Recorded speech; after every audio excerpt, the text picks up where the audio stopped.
más positivo. Entonces, ya a las 11:48 y vamos a ir con nuestro abogado Pablo Contreras de Juris Maule, quien viene a hablar el día de hoy sobre un tema bastante relevante que, como decíamos, en lo verbal suena a veces un poco complejo, pero en lo práctico es bastante sencillo. Tenemos declaración de interdicción, diferencia con la declaración de incapacidad y la nulidad de las transferencias de bienes de adultos mayores. Suena bastante extenso, pero Pablo nos va a ir desglosando entonces cada uno de estos ítems. Para eso lo voy a pasar a saludar. Pablo, ¿cómo estás? Bienvenido. Muy bien, muchas gracias. Buenos días. Buenos días. Pablo, bueno, entonces yo mencionaba el tema. La idea ahora es dejarte a ti para que vayas desglosando también y vayamos viendo ítem por ítem también para que la gente lo vaya entendiendo. Exacto. Vamos a tocar estos temas que parecen ser un poquito, algunos no tienen mucha conexión, pero nos vamos a dar cuenta que tienen bastante conexión entre sí. ¿Qué es lo que pretendemos abordar o responder? Es especialmente el caso de los adultos mayores cuando quieren vender una propiedad. ¿Pueden vender sus bienes los adultos mayores sin preguntarle a nadie? Vamos a tratar de responder esa pregunta, pero vamos a partir un poquito más de el origen de esta pregunta. Cuando las personas ya van avanzando en su edad, van empezando a tener algunos problemas, que pueden ser problemas tanto físicos como psicológicos o psiquiátricos, ¿ya? Físicos que les impiden su desplazamiento, su movilidad, y ya de índole psiquiátrico cuando impiden tener un razonamiento correcto. No hay una ubicación espacial en el tiempo, no reconocen a sus familiares, a las personas más cercanas, por distintos tipos de enfermedades. No nos vamos a abocar a ninguna en concreto. Ahora bien, esto puede pasar también, no necesariamente avanzada edad, también puede ocurrir que la persona nazca con algún problema, ya sea físico, alguna discapacidad física o una discapacidad psiquiátrica, o que por alguna situación de la vida, algún accidente, tenga un problema físico o una discapacidad de origen psiquiátrico. Entonces, la pregunta que mucha gente nos hace, la discapacidad, ¿dónde lo hago? ¿Cómo lo tramito? ¿Y qué gana la persona con una declaración de discapacidad? La verdad es que la declaración de discapacidad es una resolución más de naturaleza administrativa, ¿ya? No requiere un juicio para que una persona sea declarada como discapaz, por cualquiera sea de los motivos, ya sea por una situación física o por una situación psiquiátrica, ¿ya? ¿Quién emite esta resolución? La emite el COMPIN. El COMPIN hace una evaluación de las personas, tanto de su estado de salud física como su estado de salud psiquiátrica, y en esa resolución el COMPIN va a emitir el porcentaje o grado de discapacidad que va a tener esta persona, o también puede rechazarle y señalar que no tiene ningún grado de discapacidad.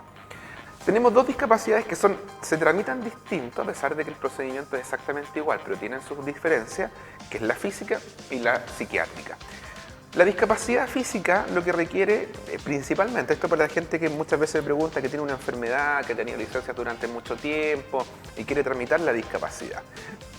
Para que una persona tenga una discapacidad física tiene que tratarse de un problema que no tiene una solución, que es irreversible. Y esto es súper importante, porque hay gente que puede tener algún grado de discapacidad o problema de movilidad, pero que se puede solucionar con una operación.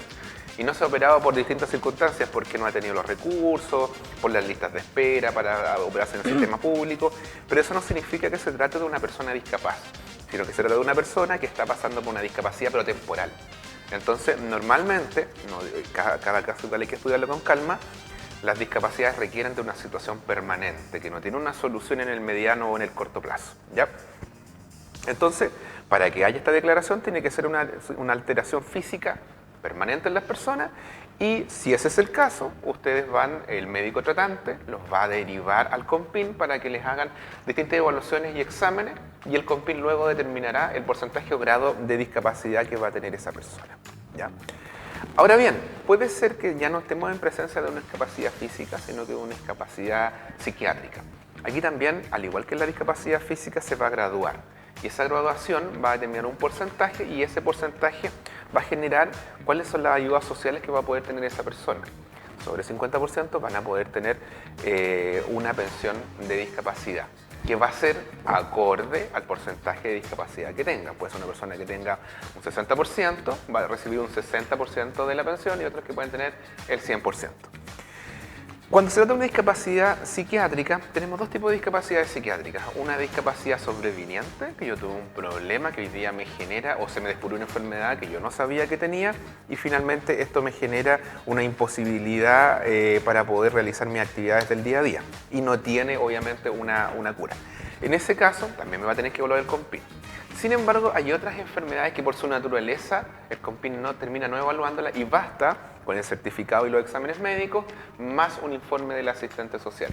Y eso especialmente en personas que nacieron con una discapacidad intelectual o psiquiátrica grave o para personas que la adquirieron en el camino. Y aquí estamos hablando especialmente de los adultos mayores que, por ejemplo, padecen de un Alzheimer avanzado o demencia, o cualquier tipo de demencia senil que finalmente genera que esas personas ya no tengan un retorno, obviamente, porque no va a solucionarse con algún tratamiento médico o con alguna enfermedad. En ese caso, el COMPIN emite prácticamente de manera inmediata la resolución de discapacidad y esto va a permitir que estas personas tengan acceso a beneficios. Mucha gente me pregunta, me dice, bueno, yo era joven, tuve una enfermedad o un problema, un accidente y finalmente me declararon como discapaz y recibo hoy día una pensión. Entonces no puedo volver a trabajar. O al revés, mucha gente me ha dicho, no, yo la verdad no me quiero jubilar por discapacidad porque si no, no voy a poder trabajar. Eso no es así. Las personas que tienen algún grado de discapacidad y fueron declarados como discapaces por el COMPIN, que a su vez se inscribe después en el registro civil, que emite una credencial, pueden realizar su vida normal, pueden trabajar. Hay personas con discapacidad física que pueden igualmente realizar labores. Eso no les impide trabajar con un contrato y con cotizaciones. Son cosas que son totalmente distintas. Lo que hace el certificado de discapacidad es que estas personas puedan tener acceso a una pensión que en el fondo lo que hace es tratar de compensar aquella parte de esta persona que a lo mejor no va a tener todas las aptitudes para realizar cualquier tipo de trabajo y les compensa esa dificultad de acceso al trabajo o de repente poder obtener trabajos que no van a tener la misma remuneración que podría esperar si no tuviese esa discapacidad. Claro, porque van a quizás tener que hacer trabajo menos remunerado o acorde a lo que su discapacidad les permita. Entonces, claro, eso busca, como tú decías tú, la parte compensatoria. Pero no es claro. Pero quienes sí puedan, ningún problema, ponte a hacerlo. ¿Ya? Ahora bien, tenemos claro ya qué es la discapacidad. Las personas que son discapaces, especialmente los adultos mayores, ¿les impide que puedan firmar un contrato? No, y aquí viene la parte más importante. Claro, porque muchos piensan que no van a poder, por ejemplo, obtener quizás, una de las dudas, no van a poder quizás acceder a esta pensión si es que tienen un trabajo. Exacto, pero abordemos otra cosa. Ya, tenemos claro ya, tenemos un adulto mayor que fue declarado como discapaz, entonces ese adulto mayor quiere vender una propiedad. ¿Puedes vender una propiedad? Perfectamente. Claro. La discapacidad no tiene nada que ver con la posibilidad de celebrar actos o contratos en la vía del derecho. No tiene nada que ver. Ahora, con la psiquiátrica, es que a eso quiero llegar. Hay personas que pueden, por ejemplo, tener alguna enfermedad psiquiátrica y no necesariamente ser personas que no pueden realizar actos o contratos. Ojo con eso, porque también se gradúan. Ahora, podemos tener casos ya de personas de avanzada edad, las cuales por la naturaleza de la enfermedad ya son personas que no tienen ningún tipo de discernimiento. Entonces esas personas en principio no deberían realizar actos jurídicos. Pero la regla general es que mientras no sean declarados por un tribunal como interdictos, y aquí viene la relación entre la interdicción y la discapacidad, pueden hacer perfectamente actos y contratos. Ahora, claro, no deberían hacerlo en razón de que son personas que no tienen un discernimiento para poder hacerlo, pero como no están declarados como interdictos, pueden hacerlo. Entonces, ¿qué es la declaración de interdicción? Ya, esa es la duda. Es un acto jurídico, es una resolución judicial, ¿ya?, que hace que ciertas personas no puedan celebrar actos o contratos, estén impedidos. Y en consecuencia no puedan transferir sus bienes y se les designa una persona que los va a representar. ¿Ya? Entonces, cuando una persona necesita ser declarada interdicta, y especialmente en los casos relacionados con la discapacidad, cuando se trata de una discapacidad de origen psiquiátrico, no físico, las personas con discapacidad física no tienen ningún problema en celebrar actos o contratos, que es permanente y que además impide que esa persona tenga discernimiento. Ahora, ¿en qué se relaciona la discapacidad con la interdicción? Es que cuando exista declaración de discapacidad psiquiátrica, basta con la solicitud al tribunal y el tribunal no requiere uno probar cuál es el tipo de discapacidad. Basta con la presentación del certificado de discapacidad emitido por el Registro Civil de Identificación y la resolución del COMPIN para que el tribunal acoja esa interdicción. Obviamente el tribunal, por una cuestión de que debe cerciorarse que eso es así, va a citar una audiencia donde va, normalmente por una videollamada, ver esta persona en qué estado está, le va a hacer algunas preguntas y si el juez se percata que efectivamente es una persona que no tiene ningún tipo de discernimiento, la va a declarar interdicta, ¿ya? ¿Esto para qué sirve? Especialmente cuando, por ejemplo, tenemos casos de adultos mayores, cuando alguno de los hijos, o un tercero, o un familiar, por ejemplo, la lleva a firmar un acto de contrato para transferir bienes. Claro. Esto es una situación que lamentablemente es bastante común. ¿Qué pasa si tenemos un adulto mayor que tiene un problema ya psiquiátrico, que no está en pleno uso de sus facultades mentales, pero que no está declarado interdicto? ¿Lo pueden llevar a una notaría a firmar? Sí. Lo pueden llevar a una notaría. Claro, porque como no está declarado... Efectivamente, el notario podría hacer ciertas preguntas para cerciorarse que esa persona esté en buen estado de salud mental, pero puede que no se percaten. Entonces, por eso la interdicción es súper importante.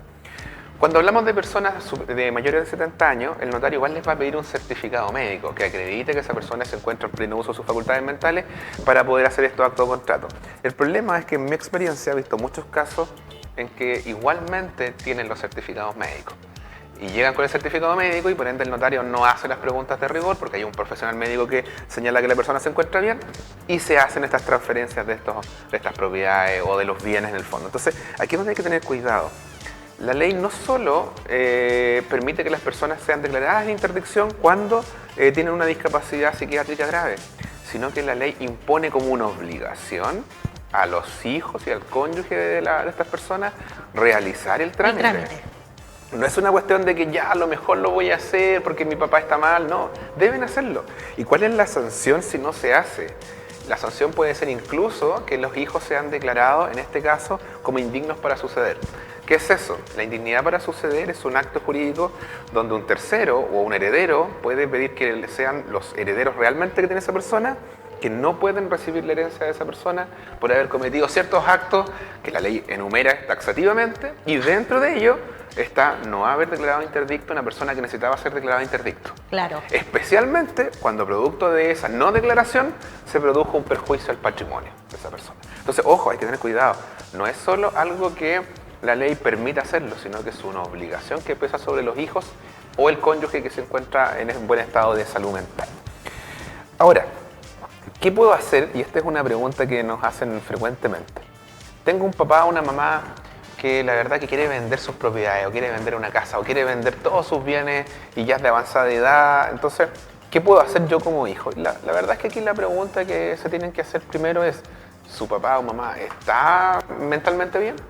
Si está mentalmente bien, la verdad es que no hay mucho que hacer porque la ley permite que cualquier persona, sin importar la edad que tengan, obviamente previo a estos controles de rigor, de que esté en buen estado de salud mental, que tenga un certificado médico, etcétera, pueda disponer libremente de sus bienes. ¿Eso qué implica en el caso concreto? Que la gente, los hijos, no tienen derecho a una especie de herencia anticipada. Porque mucha gente nos pregunta que cómo puedo yo ejercer el derecho de herencia sobre mi papá. Y uno le pregunta inmediatamente a esa persona, ¿y cuándo falleció su papá? No, mi papá no ha fallecido, está vivo. Ya, ténganlo muy claro. La ley no permite que se reparta una herencia de manera anticipada porque presupone necesariamente para que haya una repartición de la herencia es que tengamos un heredero, o sea, una persona que realmente falleció. No existe la herencia anticipada ni el reparto anticipado. ¿Qué pueden hacer las personas de avanzada edad que no están declaradas en interdicción y que están en pleno uso de sus facultades mentales? Pueden redactar un testamento y ese testamento les va a permitir ver cómo se van a distribuir sus bienes. Claro. Con ciertas limitaciones. La ley señala, por ejemplo, que hay una mitad que se llama la legítima rigorosa o la mitad legitimaria. ¿Cierto? No, la mitad legitimaria es que yo de la mitad de mis bienes no puedo disponer libremente. La ley dice que esa mitad es sí o sí para los hijos y para el cónyuge. Ya me faltaron los hijos. Claro, ya me faltó la mitad. Me faltó la mitad.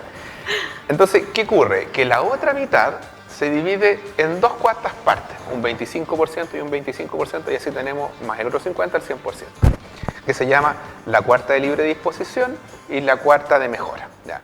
¿Qué son estos derechos? La cuarta de mejora es un derecho que yo tengo para mejorar a cualquiera de estos herederos que es forzoso que te estoy señalando. A mis hijos y a mi cónyuge. Se lo puedo dejar a uno, se lo puedo dejar a dos, se lo puedo dejar a tres, Se lo puedo dejar a todos. A todos. Ahora, no tendría mucho sentido dejárselo a todos porque si yo no dispongo de mis bienes, no hago testamento, la ley dice que se reparte entre todos mis herederos en parte igual. Entonces, si yo en realidad quiero hacer eso, no necesito hacer un testamento. ¿Cuándo es bueno que yo haga un testamento? Cuando yo quiero disponer de mis bienes y mejorar un heredero o dejarle algo a una tercera persona que no es un heredero. O cuando yo tengo muchos bienes y yo quiero repartirlos equitativamente entre mis herederos, pero quiero dejar determinados bienes a una persona o, por ejemplo, tengo 4 propiedades, tengo 4 hijos y quiero dejarle una casa a cada uno de mis hijos.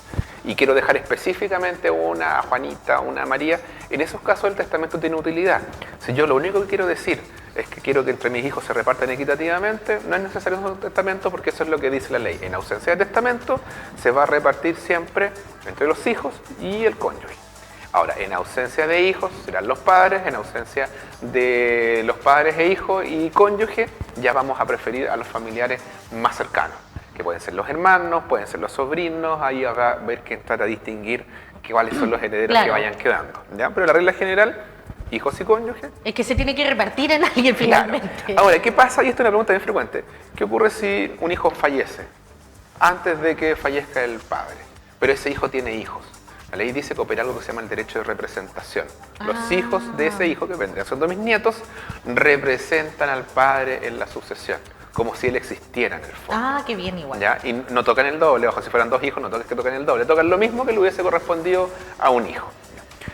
Estamos en el caso del testamento. Ahora tenemos la cuarta de libre disposición, que es un 25% de mis bienes que yo puedo disponer libremente para cualquier persona. Puede ser una persona, puede ser una sociedad, puede ser una institución benéfica. Yo dispongo como utilizo ese 25%. Ahora, ¿qué pasa si esa persona no tiene hijos, no tiene cónyuge, no tiene padres vivos? De hecho, la regla general es que puede que esa persona no tenga padres vivos, ¿ya?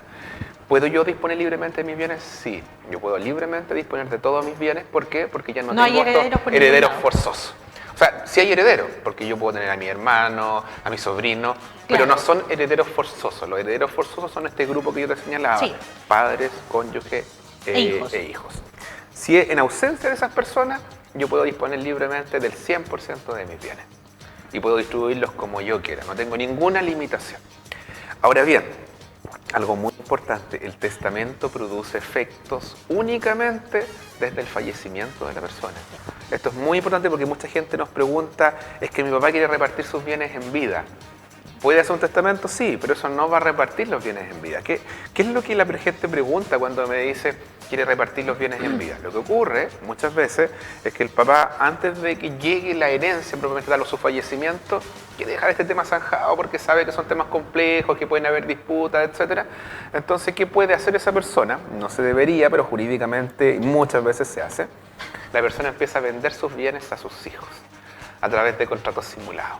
Lo que hace esa persona es que dice, ok, tengo 4 casas, tengo 4 hijos, le quiero dejar una a cada uno, pero lo quiero hacer desde ya. Que ellos vean qué hagan con la casa y que la venden, se la quedan, la usan, me dan lo mismo. Entonces esa persona va y le vende, si está casado o no, ahí habrá que hacer la distinción, y le vende la casa, una casa a cada uno de sus hijos, pero en realidad es una venta ficticia.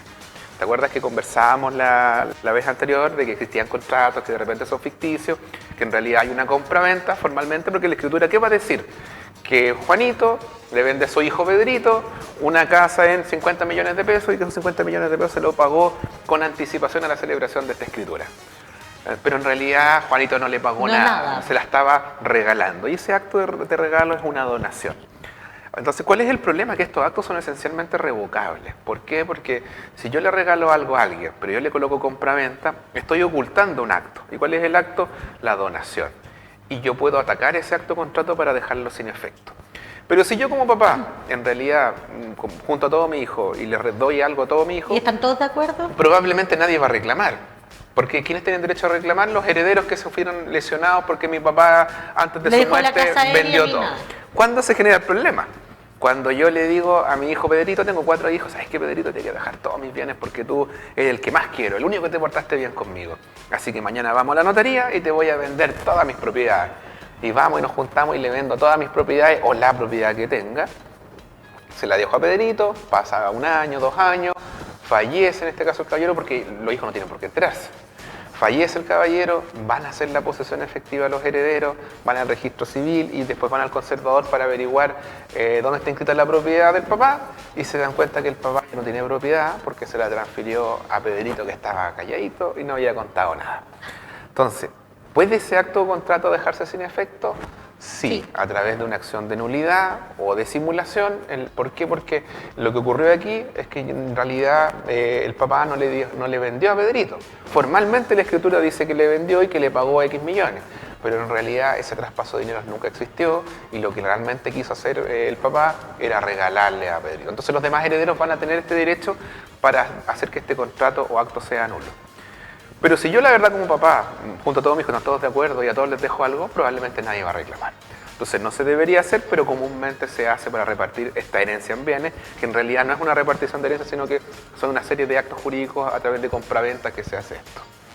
Ahora bien, pensemos esta misma situación, pero ya no en un papá que le quiere dejar a Pedrito algo, sino que es un papá que tiene un problema de demencia grave y lo llevan a firmar nomás una notaría, se consiguen un certificado médico y el papá firma el traspaso de los bienes. ¿Se puede anular ese acto contrato? Porque ya no hay una simulación. Ahora ya de plano hay un acto jurídico que es nulo porque hay una persona que no tenía voluntad. Claro. ¿Se puede anular? Sí. Ahora, ¿dónde están los problemas de este tipo de situaciones? Para yo poder anular este acto contrato, tengo que probar que mi papá tenía un problema de demencia. Y el problema en gran medida con la mayoría de las demencias, que no hay un examen específico para determinar que una persona tiene tal o cual demencia, o el grado de esa demencia, sino que obviamente con la visualización que tiene el profesional de que una persona que ya tiene un deterioro cognitivo puede determinar que efectivamente esa persona tiene una demencia. El problema es que cuando fallece, ese examen no se puede realizar. Entonces, muchas veces ocurre que las personas que tienen demencia senil o algún tipo de problema psiquiátrico no tienen un certificado médico que lo compruebe. Entonces, cuando van estas personas a reclamar y decir, no, es que lo que pasa es que mi papá tenía un problema de demencia senil grave, ok, ¿tiene algún certificado médico? No, porque lo atendían su doctor y la verdad es que nunca se hizo un examen porque no era necesario. Y efectivamente, muchas veces no es necesario. El problema es que después es una cuestión probatoria. ¿Cómo yo demuestro el porcentaje o la gravedad que tenía de demencia mi papá? Y desde ahí es donde viene la importancia de la declaración de discapacidad y de la declaración de interdicción, porque no voy a poder demostrar el grado de discapacidad que tenía mi papá, porque la otra parte va a tener un certificado médico que lo hizo para poder firmar el documento que está en pleno uso de sus facultades mentales. Entonces lo único que voy a tener yo, declaraciones de testigos que dicen que la persona estaba mal, pero la otra persona va a tener un certificado médico. ¿Se puede igualmente dejar sin efecto ese acto contrato? La verdad es que siempre hay forma. ¿Por qué? Porque yo puedo demandar la nulidad porque esta persona se encontraba enferma mentalmente y no podía transferir sus bienes. Se llama nulidad por falta de voluntad. Pero puede que yo pierda el juicio y me digan, no, es que esa persona en realidad no estaba, usted no logró demostrarlo y por ende el acto se presume válido. Pero yo junto con esa demanda presento otra, que es la de simulación. ¿Por qué? Porque en ese acto, a pesar de que mi papá no tenía idea de lo que estaba haciendo, igual se colocó que le pagaron un precio que evidentemente no le pagaron. Claro. Entonces el juez tiene dos alternativas. Yo puedo demostrar que la persona estaba demente y por ende el acto es inválido. O puede que el juez me diga, ¿sabe qué? Usted no demostró que estaba demente. Entonces si no estaba demente, estaba acuerdo. Y si estaba acuerdo, sabía lo que hacía. Y si sabía lo que hacía, ¿por qué no recibió dinero? Porque el acto era simulado. Entonces tú puedes demandar de nulidad por falta de voluntad y en subsidio, en el evento que no me la cojan, una simulación. Entonces ahí tú puedes cerrar el círculo y cualquiera sea el resultado que no puedas probar la demencia, sí vas a poder probar seguramente la simulación. Entonces siempre se puede hacer algo. Siempre hay alguna forma. Pero obviamente el consejo que uno le da a todas las personas es que si tienen un papá ya adulto mayor con problemas graves de salud o de un problema mental, tramiten la discapacidad y posteriormente la interdicción. Y también por otros motivos, porque puede que ese papá con un deterioro cognitivo viva mucho tiempo más. Entonces puede que en el futuro se requieran atenciones médicas y ¿qué es lo que uno va a decir? Vamos a vender la casa del papá para pagar estos gastos médicos que a lo mejor como hijos no podemos solventar. El problema es que para poder vender una propiedad de una persona discapaz no van a poder llevar a la notaría a vender, porque es un acto jurídico real y no voy a poder conseguirme el certificado médico porque mi papá realmente está mal. ¿Qué ocurre? Que cuando una persona está declarada interdicta, la persona que le designan como tutor o curador, si bien no puede llegar y vender, sí puede hacer otro acto jurídico, como podría arrendarla. O si finalmente ya se quisiera vender porque se requiere ese dinero, se puede pedir una autorización al tribunal para que autorice a vender esa propiedad para sus gastos médicos. Pero si no está declarada interdicta, el tribunal no puede autorizar No se nada. puede hacer absolutamente nada.